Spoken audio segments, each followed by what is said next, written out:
Assalamualaikum warahmatullahi wabarakatuh. Assalamualaikum warahmatullahi wabarakatuh. Nama Hartono, Ketua Takmir Masjid Dakwah Kompleks Perguruan Muhammadiyah Karantina. Mohon penjelasan dan bertanya, bagaimana sikap kita, kehati-hatian kita, kewaspadaan kita terhadap salafi, yang mana gerakan amalan salafi juga sudah pernah kita lakukan. Mungkinkah salafi itu pemahaman yang kira-kira nanti membentuk organisasi masyarakat atau organisasi politik? Tidak ubahnya seperti dulu ada FPI, HTI membentuk suatu organisasi kemudian dibubarkan oleh pemerintah. Kemudian apakah salafi nanti bergerak sendiri-sendiri ke lembaga-lembaga Muhammadiyah? Kemudian bagaimana kita mengembalikan gerakan Muhammadiyah yang sesungguhnya? Terima kasih. Assalamualaikum warahmatullahi wabarakatuh.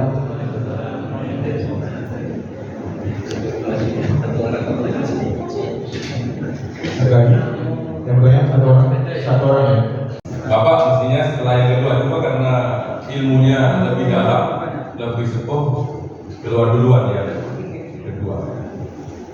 Jadi sumber-sumber bacaannya itu relatif sama, ya kan sama-sama Islam.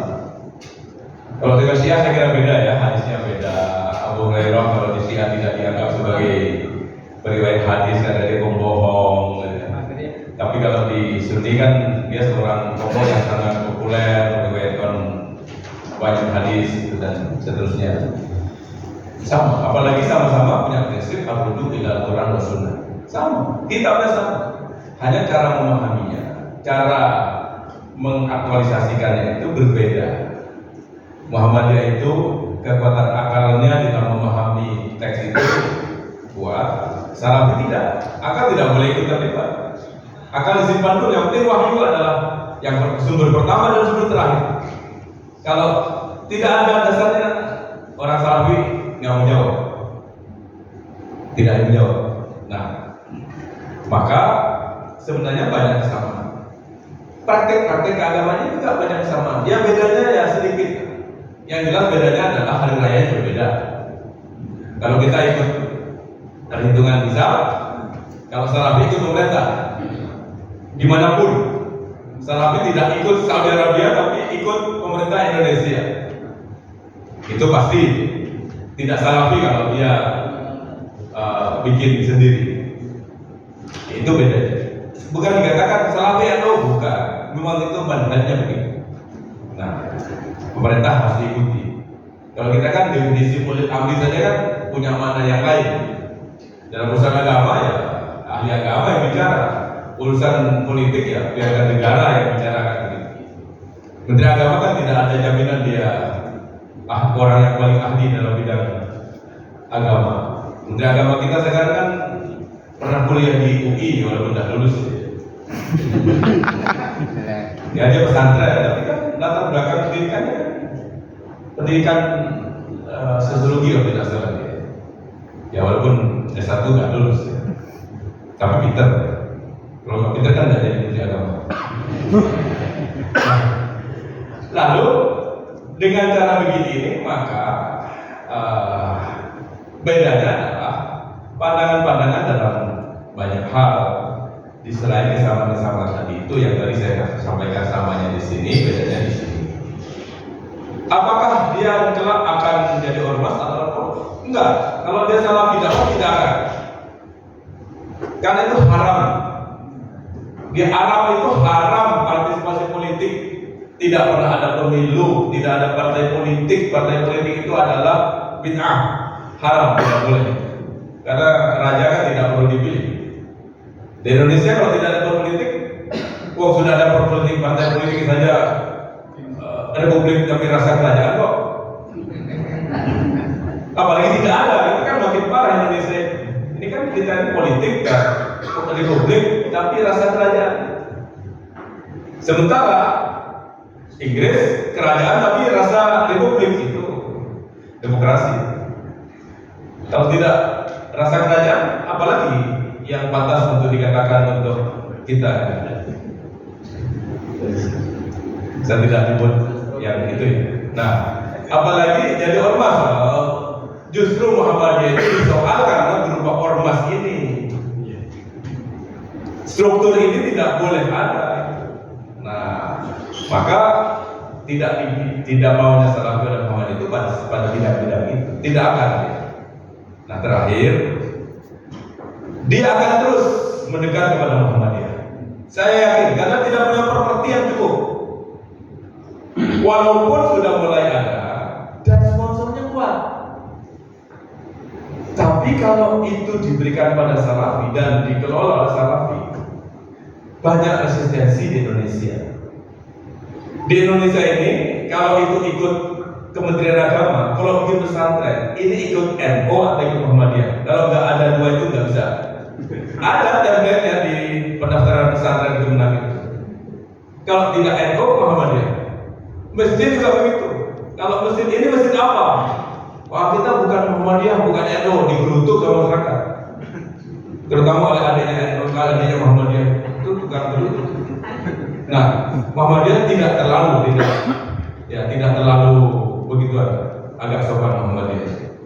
Nah, kemudian tetap akan mendekat dan yang merasa cocok, yang tidak ada bid'ah itu ya di masjid Muhammadiyah menurut mereka. Selain itu terlalu banyak bid'ahnya. Nyanyiannya di Muhammadiyah, iya hanya sansur ya. Tapi ketika di masjid nggak ada yang warga Muhammadiyah berani nyanyi sansur ya kalau ada acara. Begitu ya. Padahal ya nggak apa-apa. Masa boleh di luar, nggak boleh di masjid. Kalau di luar mubah ya di masjid juga mubah. Itu kadang takut digerutuk oleh Salafi saja. Itu tidak boleh. Nah, tetap akan mendekat dan akan tetap bersama-sama dan tetap ketika kajian-kajian ditampilkan ustaz-ustaz Muhammadiyah, dia akan pergi dan dia minta panggung, minta mimbar. Karena itu jangan pernah diberi mic, jangan tak mimbar. Mic saja jangan, biarkan tetap menjadi jamaah. Apalagi ikut-ikut jadi pengurus, jangan seperti masjid yang ada di Banyuwangi, ada orang baru yang kemudian suara azannya kok bagus, ternyata bacaannya bagus menjadi imam, terakhir menjadi bagian takmir.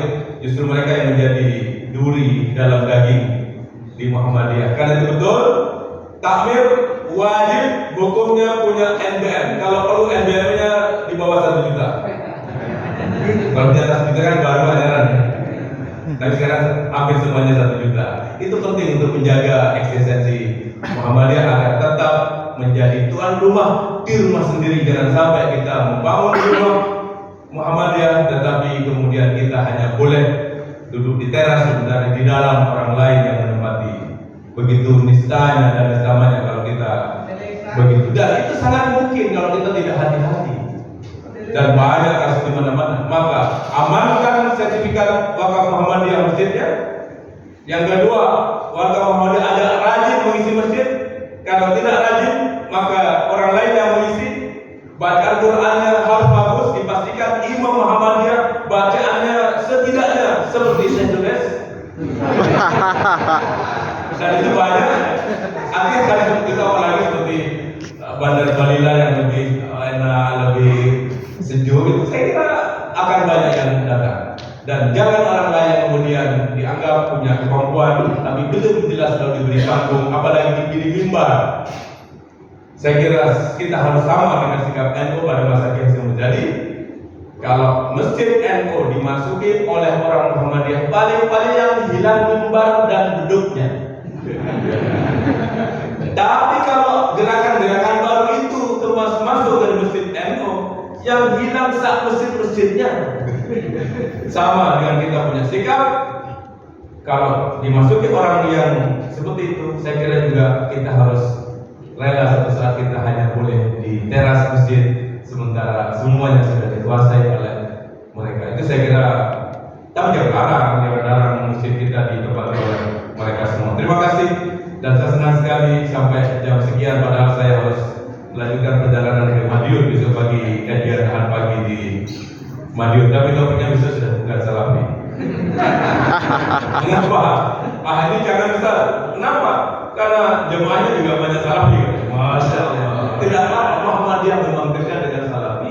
dan jangan dilarang, apalagi sudah mau ikut pengajian pimpinan dari Muhammadiyah yang ustadznya dari Muhammadiyah itu sebuah prestasi, dan salafiyah saya kira masih salafi tipis-tipis. Tinggal kita maaf kembali untuk menjadi Muhammadiyah, menjadi bagian dari gerakan Muhammadiyah yang progresif, dan itulah yang akan kita harapkan. Terima kasih. Mohon maaf. Nasallallahu wa fathul qarib.